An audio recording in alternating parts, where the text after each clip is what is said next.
They sent her away on a Tuesday. No ceremony, no farewell. Just a carriage at the side gate before dawn, the one the servants used, and her mother's voice, clipped and final, saying the arrangement had been made and there was nothing further to discuss. Nara was 22 years old. She had lived in the Voss family estate for every one of those years, and she had understood for approximately the last 10 of them that she was the wrong daughter. Not the eldest that was Celine, who was beautiful in the way the pack court recognized and celebrated, whose laugh carried across a room in exactly the right way, who had been positioned for an alliance marriage since she was 15. Not the youngest that was Lissy, who was delicate and sweet and who their mother could not stop touching, always adjusting her hair or her cloak as though Lissy were a precious object that required constant maintenance. Nara was the middle one. Dark where Celine was fair, direct where Lissy was gentle, inconveniently competent at things the court didn't value: territorial accounts, medicinal compounds, the specific structural weaknesses in their estate's border agreements that she'd been quietly documenting for 3 years because the numbers had never added up and she had needed to understand why. She had made the mistake 8 months ago of explaining what she'd found to her brother Edrin. The Voss estate, she had discovered, was not simply financially strained. It was formally insolvent, had been for 2 years, concealed through a series of delayed obligations that her father had arranged before his death, and that Edrin, who had inherited at 25 with more confidence than comprehension, had continued without fully understanding what he was managing. She had laid out the documentation clearly. The analysis was sound. She had even prepared a proposed resolution, a restructured obligation schedule, 3 possible remediation paths, ranked by feasibility. Edrin had listened. He had thanked her. He had told her she was very clever. And then, 8 months later, he had arranged to send her away. The Ironmark Territorial Administrative Office, he had said, the evening before. They've requested assistance with their southern border accounts. It's a good position. You'll be useful there. She'd looked at him. You're sending me away, she said, because I know about the insolvency. I'm providing you with an opportunity, he said, which is more than most families do for their middle daughters. He had said it gently. He had the gift of saying cruel things gently. Nara had gone to her room and packed her things. She did not cry. She had decided, somewhere around age 14, that crying in this house was wasted effort. She packed systematically her documentation, her medicinal references, her account texts, the 3 personal items she actually wanted. Everything else she left. The carriage came at dawn. Nobody saw her off. She sat in the carriage as it moved through the estate gates and thought, all right, this is what comes next. She had not known, sitting in that carriage, where next was actually going to take her. She had not known that the Alpha King's Territorial Administrative Office in the Ironmark capital was currently in significant difficulty, the kind of difficulty that required exactly the skills nobody in her family had. Valued. She had not known that Alpha King Kalen Ashvale had a policy of reviewing every significant appointment to his administrative staff personally. And she had absolutely not known that the Alpha King reviewed appointments personally because his territory had been badly managed for the 4 years before his reign, and he had spent 6 years fixing it, and had developed, in the process, an extremely specific ability to identify people who actually understood what they were looking at versus people who were performing understanding. She had not known any of this. But the carriage was moving, and the estate gates were closed behind her, and there was nothing left in that direction worth looking back for. She looked forward. The Ironmark Territorial Administrative Office occupied the north wing of the capital's civic quarter, a large, seriously maintained building that smelled like parchment and lamp oil, and the specific productive tension of people who had too much work and not enough time. Nara arrived at the second afternoon bell carrying a traveling case, and the quiet composure of someone who has learned to manage their expectations precisely. She was received by Aldrich, the office's senior administrator, a man of 60 with the focused efficiency of someone who had been doing this work for decades and was not particularly interested in ceremony. He looked at her application documents, at her references, which were technically from Edrin and were therefore both accurate and designed to damn her with faint praise. Then he looked at the supplementary documentation she had attached without being asked the territorial account analysis she'd prepared for her own understanding of the Voss estate's situation, reformatted into the standard Ironmark administrative structure because she'd obtained a copy of their format specification and had 2 days in the carriage. He looked at this for longer than he'd looked at anything else. You prepared this on the journey? The analysis was already done, she said, The reformatting took most of the first day. Why did you reformat it? Because submitting work in a non-standard format wastes the reviewer's time, she said. And the work should speak for itself, rather than creating unnecessary difficulty for the person reading it. Aldrich looked at her over the documents. The position available is junior account verification, he said. Entry level.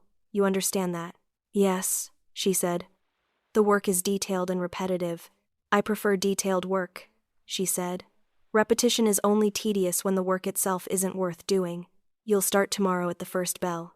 She found her lodgings a modest room near the civic quarter, clean and adequate, and spent the evening reviewing the Ironmark territorial account structure from a summary document Aldrich had given her.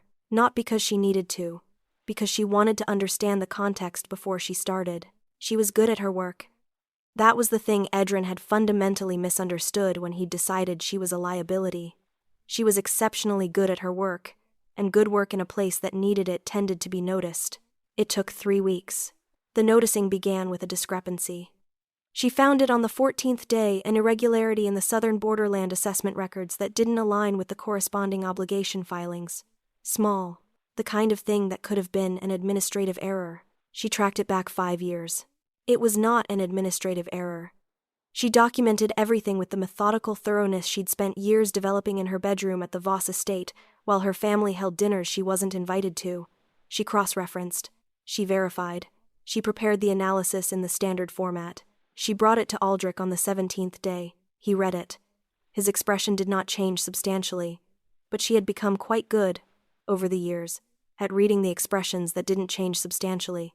Wait here, he said. He was gone for 20 minutes.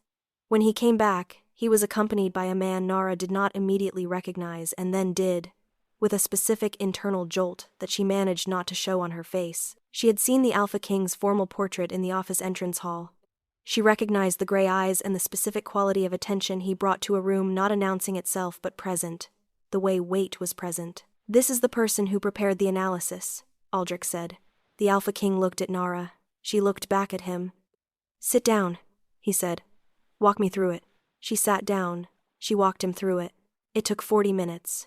Not because the analysis was unclear, she had made certain it wasn't. It took 40 minutes because Kalen asked questions, and his questions were good ones, and answering good questions properly took time. He did not ask the questions to test her. He asked them because he wanted to understand what he was looking at, and he understood that the person who had prepared the analysis was the best available source of that understanding. She answered them the way she answered all questions directly, without performance, with the specific precision of someone who had spent years explaining things to people who would have preferred not to understand them. Halfway through, he stopped her. How long have you been in this office? 17 days, she said. He looked at Aldrich. Aldrich's expression said, Yes, I know. Continue, Kalen said. When she finished, he was quiet for a moment. Not the uncertain quiet of someone who hadn't followed the productive quiet of someone processing information and deciding what it meant. This affects the southern border negotiation that's currently underway, he said. Yes, she said. The obligation irregularity compromises the foundation of the Thornfield boundary claim. The negotiation should be paused until the discrepancy is formally resolved, otherwise any agreement reached will be structurally vulnerable. How long to formally resolve it? The documentation path is clear, she said. If you have the appropriate signatories available, 3 weeks, possibly 2. Could you manage that process? She looked at him steadily. That's considerably above junior account verification, she said. Yes, he said. It is. Then yes, she said. I could manage it. He looked at her for a long moment. The gray eyes were doing something she was beginning to recognize as his version of reading, not the surface assessment most people gave things, but the actual attention, the kind that was trying to understand what it was looking at rather than simply confirm a prior judgment. What's your name? Nara Voss. A pause. Voss.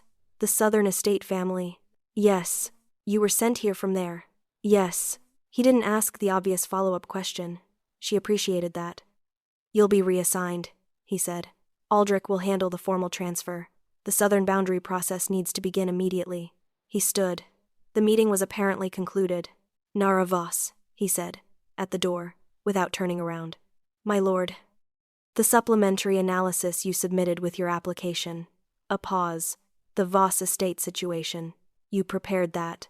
Yes. and no one acted on it. It wasn't a question, but she answered it. No, she said.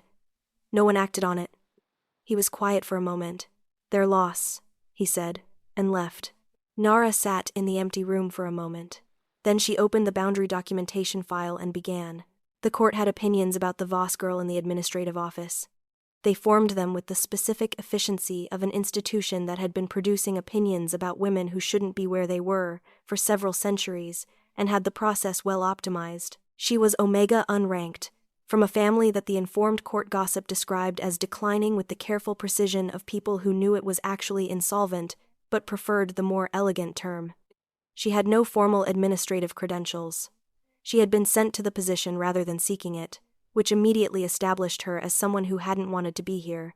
She had, within 3 weeks, been elevated from junior verification to a senior process management role that had previously been held by a beta lord with 15 years of experience. Lord Brennan, the council's senior territorial affairs advisor, the man who had managed the southern boundary negotiation for the previous 8 months, took the reassignment with the measured composure of a man who was composing his formal objection while appearing to accept gracefully. He brought it to the council the following week. The southern boundary process, he said, is one of the most significant territorial negotiations in the current administration's history. Assigning it to an unranked Omega who has been in this office for 3 weeks is producing results, said Commander Rin, who sat at the table with the expression of someone who had reviewed Nara's 2-week progress report and found it significantly more encouraging than Brennan's 8 months. The documentation discrepancy she identified has been formally resolved. The negotiation has a sound foundation for the first time since it began. With respect, Brennan said, anyone reviewing those files would have— No one did, Rin said. For 5 years.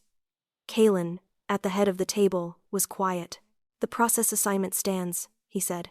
Lord Brennan, your experience with the negotiation counterparties is valuable and you'll be included as a senior advisor. The documentation and process management will be Nara Voss's responsibility. Brennan inclined his head.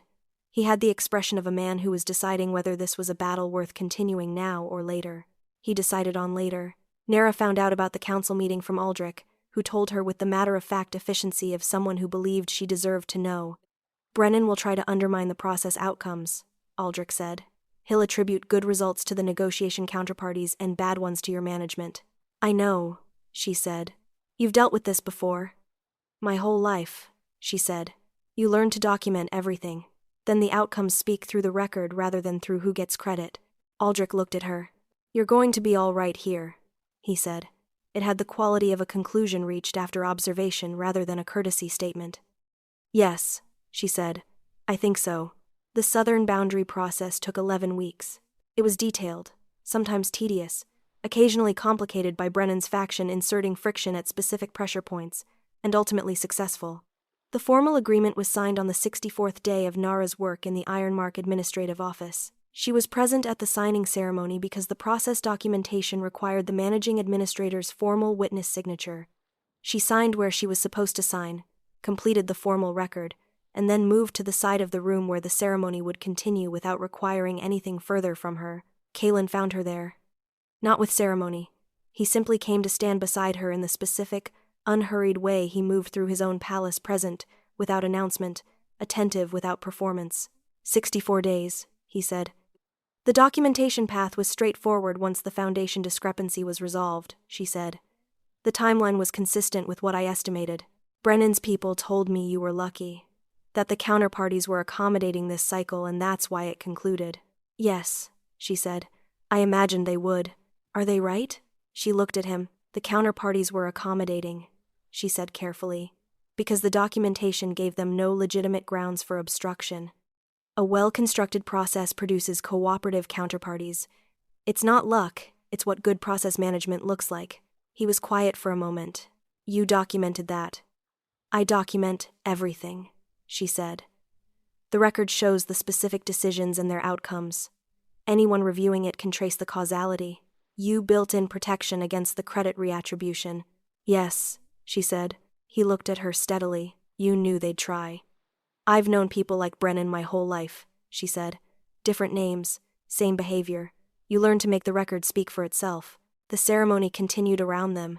Important people doing important things. Nara watched it with the specific calm of someone who had done the actual work and was now watching the formality that followed it. "Your family sent you here," Kalen said. Not a question. Returning to the thing he hadn't asked directly in the first meeting. "Yes," she said. "Why?" She was quiet for a moment. "I found their financial irregularities and documented them and brought the documentation to my brother," she said. "He thanked me very politely, and 8 months later arranged to send me somewhere I couldn't do further damage. He considered you knowing things a liability." "He considered me knowing things and being willing to say them a liability," she said. The knowing alone wouldn't have bothered him. The saying was the problem. Kalen looked at the ceremony. "And yet here you are saying them." "You asked directly," she said. "I answer direct questions directly. It's a habit I tried to correct for about 4 years and then decided the correction cost more than the habit." The corner of his mouth moved. She had been noticing this, the fractional movement that was as much expression as he typically showed when something landed correctly. "Your family's estate," he said. "The insolvency. Do they know it's progressing?" "Edrin knows the documents I prepared. Whether he understands what they mean." She stopped. "He understands enough to be afraid of it, not enough to fix it. It will become public eventually." "Yes," she said. "When it does, my sisters will need to have already established independent standing. I've been thinking about how to accomplish that." He turned to look at her fully. "You're thinking about protecting them." "Celine and Lissy didn't send me away," she said simply. "Edrin did. They're not the same situation. You could simply let the estate fail and allow them to manage the consequences themselves." "I could," she said, "but that would require me to be a smaller person than I'd like to be." He was quiet for a long moment. "What do you need to accomplish it?" She looked at him. "Time," she said. "Access to the formal pack-standing recognition mechanism that the Crown controls. And someone who can make an inquiry about the Thornfield family's interest in an alliance without it appearing to originate from the Voss estate." "You have a plan," he said. "I had a plan by the 3rd week," she said. "I was waiting until I had enough standing to request what it required." "And now?" She held his gaze. "Now I'm telling the Alpha King," she said. "Which either means I have enough standing, or I'm about to find out that I don't." The ceremony had concluded around them. People were beginning to disperse, the formal movement of an event completing itself. Nara was aware that they had been standing together for a considerable amount of time, and that this was being noted. She was also aware, with a clarity that arrived in the last few minutes with the specific quality of things that have been quietly true for a while before they become consciously acknowledged, that she did not particularly mind being noted. "I'll make the inquiry," Kalen said. "And the standing recognition is already in process. Aldrich prepared the paperwork last week." She stared at him. "I didn't request that." "No," he said. "I did." "Why?" "Because you've been operating here for 11 weeks, without the formal standing that your actual role requires," he said. "That's an administrative oversight that needed correction. Lord Brennan is going to—" "Lord Brennan," he said, "is going to manage. He's a good territorial advisor. He manages things. This is the thing I'm giving him to manage." She looked at him. "You've been doing things on my behalf," she said slowly, "without telling me. Correcting administrative oversights," he said. "Not on your behalf. For the proper functioning of this office. That distinction is doing considerable work." "Yes," he said. "It is." The fractional movement at the corner of his mouth again. "Nara Voss," he said. "My lord. Your family called you the unwanted daughter." She went very still. Not with pain, she was long past the kind of pain that landed easily, but with the specific alertness of someone who has been named by something they didn't expect. "That was the implication," she said carefully, "not the words they used." "What words did they use?" "Inconvenient," she said. "Difficult. Too much." He looked at her with the full, real attention, the kind she had learned to distinguish from the managed attention he deployed in formal settings. This was not managed. This was simply him, looking at what was in front of him, and choosing to see it. "They were wrong," he said. "About all of it." She looked at him. "My lord," she said. "You're saying things that are simultaneously practical and not only practical." "Yes," he said. "I'm aware." She looked at the room, at the concluded ceremony, at the documentation she had prepared over 11 weeks spread across the formal record tables, work done, outcomes achieved, the territory slightly better than it had been before she arrived. "I have a question," she said. "Ask it." "The administrative posting," she said. The one my brother arranged. Did you know about it before I arrived? I review all significant appointments, he said. That's not an answer. No, he said. It isn't. A pause. I reviewed the application, he said. I saw the supplementary analysis. I noted the family name and the implication of the reference letters. I decided the position would be filled. You could have had someone more experienced. I could have had someone with more experience at performing competence, he said. That's different from being competent. I've been distinguishing between the two for 6 years. You were straightforwardly the latter. You took a significant risk. I took a considered assessment, he said. There's a difference. And it wasn't a risk. It was obvious. She looked at him for a long moment. Obvious, she repeated. The analysis was prepared in the correct format on the second day of travel, he said. It cross-referenced 5 years of records. It identified a structural problem that 17 people with more experience and better resources had missed. It was obvious. My family would disagree. Your family, he said, sent away their most valuable asset because she made them uncomfortable. That's a common mistake. It doesn't make it less of a mistake. She was quiet. Valuable asset, she said. I chose those words deliberately, he said, because I know you well enough by now to know you'd trust that framing over a more personal one. You'd weigh the practical statement and find it credible. She stared at him. Yes, he said. You've been paying attention. I pay attention to things that matter, he said simply. This territory, the work that supports it, the people who do that work. She looked at her hands, at the ink stains that were, she had noticed, now in the same places they'd always been regardless of whether she was at the Voss estate or in a capital administrative office. Is this the part, she said carefully, where you tell me something more than that the standing recognition is in process and the inquiry will be made? He was quiet for a moment. That depends, he said, on whether you want to hear it. She thought about the carriage at dawn, about the side gate, about her mother's clipped, final voice. She thought about 11 weeks of work in a place that had needed what she had. She thought about a man who had read a supplementary analysis submitted with a junior posting application and had decided it was obvious. Yes, she said, I want to hear it. What he said was not a declaration. It was not the kind of thing that arrived with ceremony or flourish or the formal architecture of romantic announcement. It was said in the same room where the ceremony had just concluded, with the staff beginning to clear the documentation tables and Aldrich very carefully organizing files in the far corner. I've been considering the question of who I want working alongside me, Kaelin said. Not in the administrative sense, in the other sense, the bond marriage sense, she said. Yes, you could have anyone, she said. Any family in 7 territories. I could have any alliance, he said. Any territory, any bloodline, anyone who would perform the role correctly and manage the social expectations. He paused. I've spent 6 years building something real in this territory. I'd prefer not to spend the rest of it next to someone who is performing adjacency to it. She looked at him. You want someone who's actually in it. I want someone who found a 5-year financial discrepancy on day 14 and brought it forward because it was the right thing to do and not because there was anything to gain by it. He met her eyes directly. I want someone who has already thought about protecting her sisters, even though her family sent her away. Who documents everything because she learned that the record speaks for itself when people won't. He paused. I want someone who answers direct questions directly and stopped apologizing for it. She was very quiet. My family sent me away, she said. I know. The court will say you chose someone with no standing, no family backing, from a declining house. The court will say many things, he said. They said many things about the border boundary process, and then it concluded successfully in 64 days.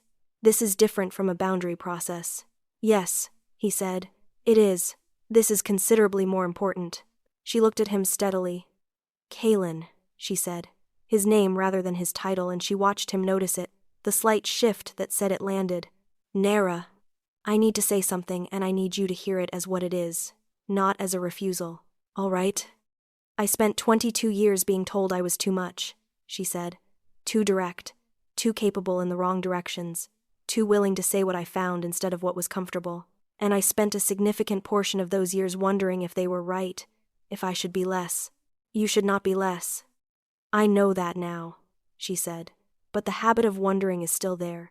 And I need someone who doesn't just tolerate what I am, but actually, she stopped. Wants it, he said. Yes. I chose you, he said, from an application for a junior posting, before we had spoken, based on a supplementary analysis you prepared in a carriage. He paused. That's not tolerance, Nara. That's preference. She looked at him for a long moment. I'll need to think, she said. Not because I don't know the answer, because I want to give it to you when I'm certain it's mine, and not a response to someone finally choosing me after years of not being chosen. That's a very honest answer. I told you, she said. I stopped correcting the habit. How long do you need? 3 days, she said. I have the Feldmark account review due on the 2nd day. I'll come to you after. Something moved through his expression, not amusement, but the thing adjacent to it, the thing that was warmer than amusement and that she had been learning to recognize. Of course you have an account review due, he said. It's the 2nd day, she said. I'll wait, he said. Take the time you need. She came to him on the 3rd day, not because she needed the 3 days to decide she had known the answer within the first hour. She needed them because she had a specific thing to do first, and she did it carefully. She wrote to Celine and Lissy, 2 letters, 1 each, telling them clearly what was coming with the estate and what they needed to do before it did. She had already arranged, through the inquiry Kaelin had set in motion, that the Thornfield family had been made aware of Celine's existence in non-alarming terms. The path was there. They would need to walk it themselves, but she had laid the first stones. She came to him in the small working room off the formal study, the one she had now been in enough times to recognize as the place where he actually made decisions rather than the place where he announced them. He looked up when she came in. The Feldmark review, she said. There's a secondary irregularity in the Northern Quarter assessment. I've prepared the initial documentation. Aldrich has it. Of course you found one, he said. It wasn't difficult. The pattern was similar to the southern boundary issue. Nara. Yes. The 3 days are over. She sat down across from him, their habitual configuration, which she had decided she liked specifically because it implied equality of position rather than the formal arrangement of petitioner and authority. Yes, she said. My answer is yes. He was quiet for a moment. That's a simple answer. It's a simple question, she said, underneath the complexity of the context. The question itself is simple. Do you want to build something real with someone who will tell you when you're wrong and document everything and bring you financial irregularities instead of flowers? Yes, he said. That's exactly what I want. Then yes, she said. So do I. He stood and crossed to her side of the table, not dramatically, simply closing the distance that the formal table configuration required. He stood in front of her and looked at her with the full, real, undivided attention. Your family called you unwanted, he said. They implied it, she said. They were wrong, he said, and I intend to be very thorough about demonstrating that. Through the formal standing recognition and the territorial role, she said. Among other things, he said. He reached out and took her hand, both of them, as she had noticed was his habit, and she let him. Because his hands were warm and certain, and because she had spent 22 years being held at arm's length, and had decided that arm's length was a distance she was done maintaining. The court is going to have opinions, she said. The court always has opinions, he said. They had opinions about the boundary process, too. Brennan is going to manage, he said. He's very good at managing. I'll give him something productive to manage. What? The Feldmark secondary irregularity, he said. If you'd like to recommend how it should be investigated. She almost smiled. You're giving him work to keep him occupied. I'm ensuring the Northern Quarter assessment receives appropriate attention, he said. And the timing is coincidental. That distinction is doing significant work again. It tends to, he said.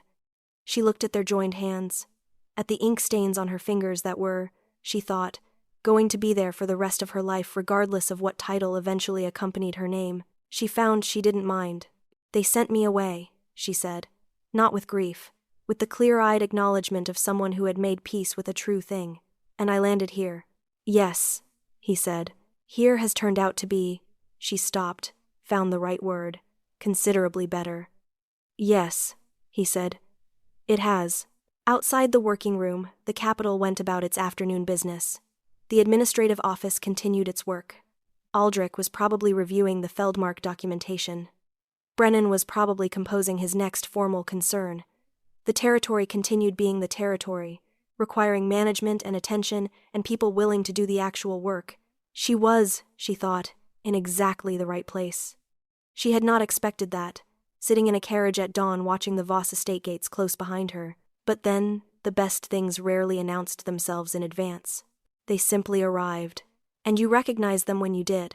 They sent her away because she was inconvenient.